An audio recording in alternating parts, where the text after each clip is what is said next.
they're like, okay, we are going to go over to the other universe, and we're going to plant this flag there, and we're going to be all cool, and we're going to be the ones to be respected instead of whoever the hell these NASA guys are. So they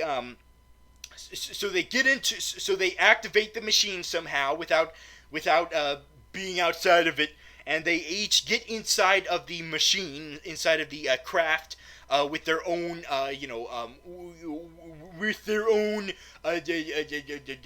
things that close down. I don't know what the hell they are, their own pods or something, and then they teleport to the other dimension. By the way, this dimension in question, of course, should be the negative zone. Is it called the negative zone? No, it's not. It's referred to as Planet Zero. Way to go, guys, on that. Now, to be fair, maybe they're just focusing on the planet the negative zone is in. I mean, they named the planet Planet Zero, sure, whatever. But they didn't name the universe that the Planet Zero is in, so that could still be called the negative universe. Huh, guys? Or negative zone, I should say. Sorry. Negative zone. Nope, they don't mention that. So anyway, so they're in the negative zone now. Screw you, Planet Z, whatever, Planet Zero. I'm gonna keep calling it negative zone. So they're in the negative zone, and they're exploring around like, well, guys, we did it! Yay, we did it! Malissima, we did it! And they're like, oh, awesome. Okay, now let's get the fuck back home. And they plant the flag, but it causes cracks, green glowy cracks to a little swampy swamp. By the way, in case you are wondering, the negative zone is all these mountains and stuff, and it's very interesting and weird, and it's like, oh, they better not go too far, and they keep going too far. Well, what can I expect from a bunch of drunk guys? Keep in mind, they're still drunk, except Ben, who should be the voice of reason. So anyway, Victor Von Doom comes across a glowy swamp, and he's like, whoa, it's stimulating. And I'm like, well, TMI, Dr. Victor Von Doom. Jesus Christ, I don't want to know what's making you horny. Dude. But then the swamp overreacts, and all of a sudden there's this big old swampy explosion and a storm, and then they're like, oh shit, I knew we were being too stupid about this. Let's get the fuck back to the let's get over back to the to the pods and teleport back to our universe somehow. So I guess it's on a timer. But anyway, back on Earth, Sue finds out, oh shit, what the hell, those guys are being idiots, so I have to go over to where the machine was teleported from and get those stupid dumbasses back here. So she's using her magic, her computer wizardry, the metaphorical wizardry, of course, and of course, I'm just thinking the whole time, well, sorry, Sue, it must be a tough time, huh, that you don't get to be superpowered just like them are about to. So anyway, so they all get into the pods. Reed gets into his pod, and Johnny gets into his pod, and of course, Doom dies. Oh no! Oh, they killed off Victor Von Doom. Oh, his helmet crashes in, and it becomes a part of his face, and then he falls into the storm. And of course, we're like, oh no, Doom! Oh, see you later in the movie, obviously. So anyway, so as they're trying to teleport back, this is when they get their powers, because something different happens to each character, which influences the fact that they have powers later. Johnny has flames on him. Flames. He gets all engulfed in fire, and Ben has a bunch of rocks falling on him from the from the negative zone. It all falls him. He's like, oh shit, all these rocks, oh stupid rocks, and when the and when the machine teleports back to the lab, it gives off this aurora that knocks out Sue. And I'm like, oh, that's how she gets her powers. Yay! She still gets her powers even though she didn't get to go on the ride. It's still exclusive though. It's still, stupid that you couldn't let her go. But at least she still got her powers anyway. It's just that next time, try to keep this from being a sausage fest, okay, guys? But wait a minute.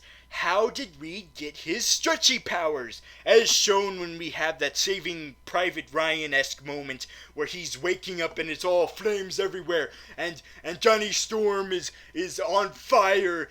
This black guy's on fire! Oh god, I probably shouldn't have said that. This guy is on fire! Yeah, that's better. Oh god, I'm probably not gonna live the end of that now that I just said that. Oh god, everyone's gonna call me a racist now. Oh Jesus Christ. Oh, this is what happens when you improvise live. You wind up saying some really offensive stuff more than you realize. So anyway, Johnny Storm is on fire. Ben Grimm is covered in rocks. And he's changing. His voice is deepening. He's like, Reed, help me, Reed. Oh, my voice is changing. Oh, someone gave me a modulator, it sounds. And Reed is trying to get to him. But then he realized by looking back at his body, oh, it's stretching. Oh, good. And then he passes out. But wait a minute. How did that stupid superhero get his powers then if everyone else had theirs set up? Well, what I believe happened was that, apparently the way it was set up was when Doom was about to fall into the storm, was about to be engulfed in it, Reed tried to pull him back into the machine, and apparently that's what gave him his powers, is that he was pulling, and it was stretching his arm, and pulled his arm, it was stretching his arm, and that's how he got his stretchy powers. I know it's stupid, but fuck you, shut up. The Fantastic Four is usually stupid. So anyway, Reed wakes up, and he's being experimented on in this secret base in the middle of a forest somewhere. He has a secret base, and he's all stretched out, and, they're stretching out to, see the extent of his powers, of his stretching powers. And what's worse is that he's wearing a towel, and he's all sweaty and naked. Oh no, why am I all sweaty and naked? Did I miss something fun? And everyone else is also kept under examination, and they're also naked. Ben is stuck in a rock, and he's naked. Johnny Storm is on fire, and he's also naked. Sue Storm is switching in and out of being invisible, and what's unfortunate is that we cannot tell if she's naked. You fucking assholes, how could you do that? How could you keep us from seeing whether or not Sue Storm was naked? Is it to make up for is it to get back at the rest of the team for having her be naked, have these naked sequences both times in the previous films? Is that why? Are you trying to get back at that by being like, well, let's make up for that by having the rest of the team be naked? So there's Human Torch being naked. You got your Ben Grimm being naked. By the way, he's naked the whole film. By the way, no penis or whatever. And Mr. Fant4stic is naked because he gets out of the the harnesses that are stretching him, and he gets into the vent. His droopy naked body, he's basically like Gumby right now. He's naked and stretchy, and he sees Ben from the air duct, and he's like, Ben, I'm going to help you. And Ben is like, oh, really? And he's like, yeah, maybe not. I'll see you in a year. So anyway, he jumps out of the vent, and he's buck-ass nude, and he runs away. And Mole Man, or at least shoulda, coulda, woulda Mole Man, notifies Franklin Richards and is like, hey, Reed escaped from our secret base, so we're gonna have this we're gonna have this base be under our protection now. We are gonna run this base, and this is gonna be ran by the government. God damn it! And Franklin Richards is like, wait a minute, how is Reed able to escape from this high advanced security base, buck-ass nude? How is he able to do that? He has literally nothing with him. He literally has nothing. He's naked. And Mold Eater is like, fuck you, I'm gonna join forces with Ben Grimm. So he goes over to Ben Grimm, and Ben Grimm is like, oh, I lost my buddy Reed, and I've transformed into this thing. Yeah, I'll listen to this complete stranger. Okay, fine, I'm gonna work for the government now. Oh man, I wonder what's gonna happen next. Well, the next thing we get is a title card that says 1 year later. Wait a minute. 1 year later? What the hell? Why would they do that? They just got their superpowers. And plus, we don't even know what Sue Storms and Johnny Tort, we don't even know how they feel about having these superpowers now. Well, we kind of already did with Johnny, because he was like, oh shit, I'm on fire. Whoa, I'm on fire. But we don't know how Sue responded to that. Also, we don't even know how she felt about the boys being boys and dumbasses, and the reason why they had to bring her into this shit, and she has superpowers too, but we never see them respond. They like skip all over that by cutting to a year where the thing has been a weapon of mass destruction. A weapon of mass destruction. Thanks to Mole Leader and the government officials. The government, well, I guess Mole Leader himself isn't a government official, but but still, what the hell is going on?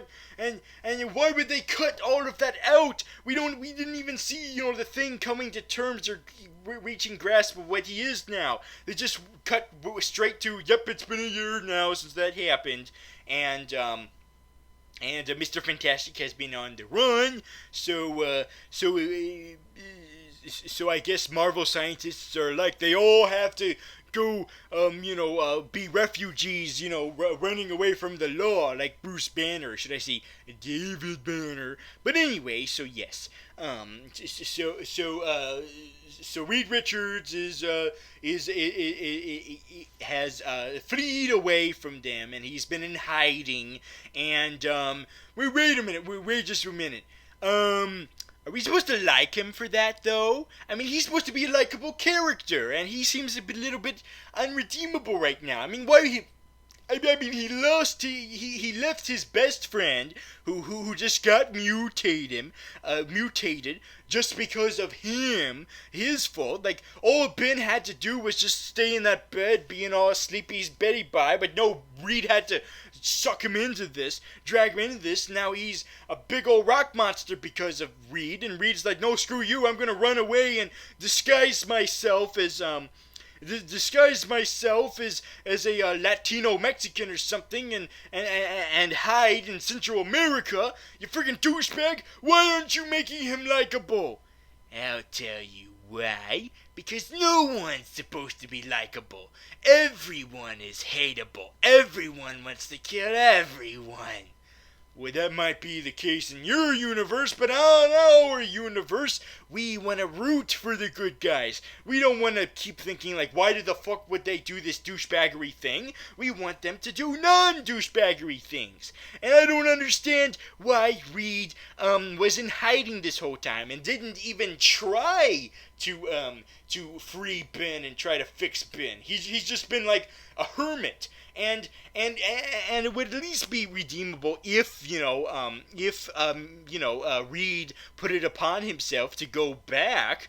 But that's not even how he comes back to the rest of the group. The way he comes back is Sue uses her like pattern character trait, I guess she has, to search for him, search for where he's residing at, and then they send out the Thing, or he's not called Thing until later. Ben, a big old rock naked nudist Ben to go get him, to force him to come back. And so that's how we get him back. He that even makes him more of a douchebag. At first I was like, okay, so it's been a year, but now what will redeem him is gaining up the courage to come back. Nope, he's forced back by Ben and Sue. What the hell? We're supposed to like this character. What the fuck are you doing? What the fuck? So anyway, yes. So Reed is forced in back. I don't know why he had to be forced in back, and not forced in back by his conscience. But anyway, and the reason why is because against their will, Mo Leader is having a new team get into the extra dimensional machine and go over to Negative Zone, which means more super powered characters. Yay! I hope this has I hope this means we get a lot more Fantastic Four characters. I hope this means that we get Wizard, we get Titania, who else?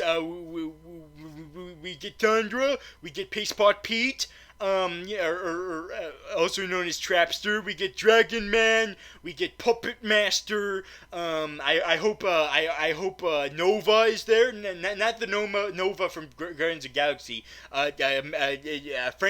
Jamie Ray's Nova.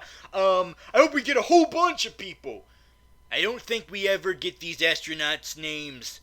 Oh, shit, that's a bummer. So anyway, yeah, that probably means they're all gonna die. Yes, so they pulled Reed back in there to, monitorize it, and also to talk out, Johnny, from, doing what Ben does as being a weapon for the military, and Johnny, instead of being freaking pissed at Reed, like Sue and Ben are, he actually embraces Reed. He gives him a big old hug, and he's like, "Hey, Reed," and that's what made me realize wow, they are kind of treating each other like a family, and even to the point is, they even flat out say at the end of the movie is like, "We're a family." Well, here's the thing with that. I don't see that. I don't see any proof of that. You claim it. You try to pretend like that's there, that you have a bond with each other, but I don't see it. You just talk about it. You just talk about, yeah, we have a family bond. Well, why don't we see that? Why don't we see that through your actions and not your dialogue? Why is Johnny not pissed off at Reed as much as the others were? Why? Is it because they have a bond? We've never seen that bond before. What the hell? In my universe, we don't have families. We get organized into groups, and then we get separated, and then we get back together in reunions, and then we try to kill each other. Is that how you're going to end every one of your monologues? Yes. Oh god. So anyway, back to the movie instead of this downer of a downing. Anyway, these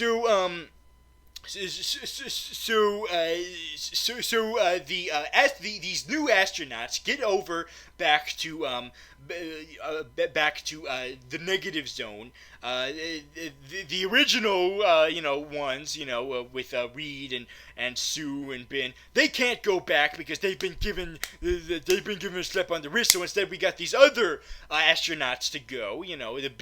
These like 7 or 8 of them. So it's the Fant4stic 8. Fantastic 8.